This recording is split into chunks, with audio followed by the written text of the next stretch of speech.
Hello, my name is Tina, and I am a tutor here at the San Juan College Student Success Center, where success matters. Today I would like to discuss sentence structure and how to put the building blocks together to make grammatically correct English sentences. First, a quick review. It is important to know the parts of speech, the nouns, verbs, and adjectives that come together to create the different kinds of sentences. English sentences follow a fairly straightforward structure, such as the following. The sentence Anna drives follows the subject-verb structure. Anna drives trucks follows the subject-verb-object structure. Likewise, if we say Anna drives well, the sentence follows the subject-verb-adjective structure.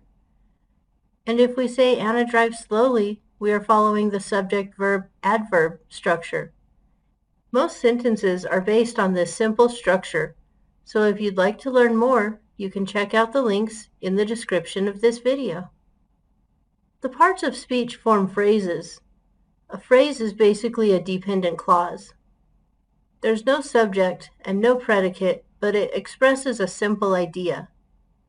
A phrase can take the place of a noun, a verb, an infinitive, or other part of speech. For example, if we say, in the study, or the gray kitten, or running a mile. These aren't complete sentences. They're simply phrases, a small piece of the sentence structure. A clause is comprised of phrases and can be either dependent or independent. Dependent clauses have a subject and a verb and are found within independent clauses.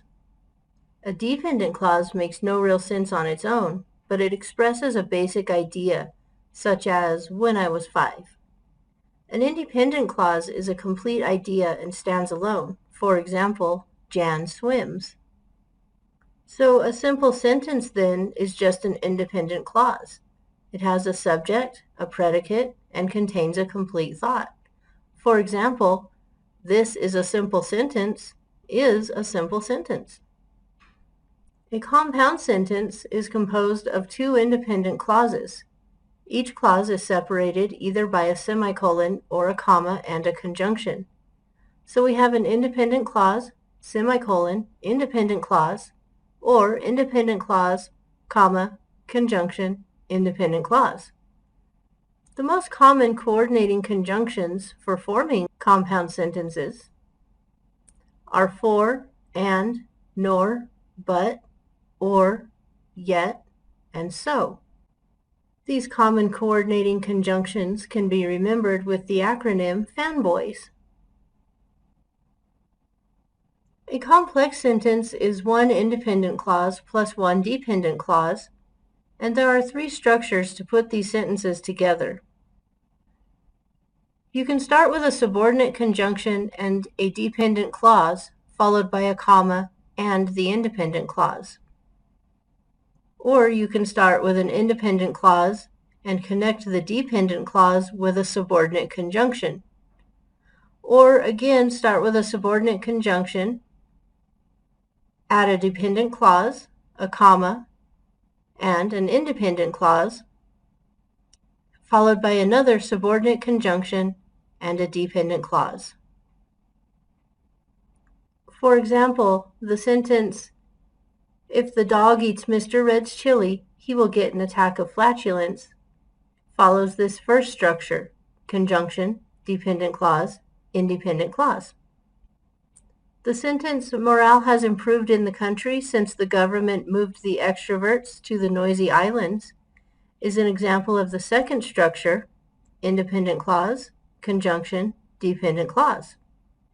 Notice that the conjunctions act as signals introducing the dependent clauses. The same is true of the third and more complicated sentence. Even though the movie had bad acting, I enjoyed watching it because there were many funny moments. This sentence follows the structure conjunction, dependent clause, independent clause, conjunction, dependent clause. The compound complex sentence is the most difficult of all, but if we look at its pieces, we see that it is simply two or more independent clauses combined with one or more dependent clauses that are once again introduced by a conjunction. Remember fanboys. So essentially, the compound complex sentence is a compound sentence plus a complex sentence. For example, the couch potato watches television all day long, but he can leave the house if one of his best friends asks him to go for a bike ride. Sentence structure leads us to the crux of college writing. We want to prove that we are intelligent by writing long and complicated sentences, but it is better to write 2 or 3 easy, correct sentences than it is to write one incorrect sentence. So keep it super simple. Being correct is better than being complex. And if you read and write often, you will find that your sentences naturally become more intricate as you practice.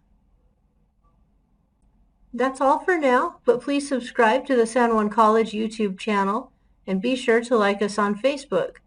Remember to click the bell so you can be notified of our upcoming videos, and feel free to leave a comment below. And if you'd like to learn more about sentence structure, you can always drop by for a tutoring session at the San Juan College Student Success Center, either online or face-to-face. Links are provided in the description. Thanks for watching.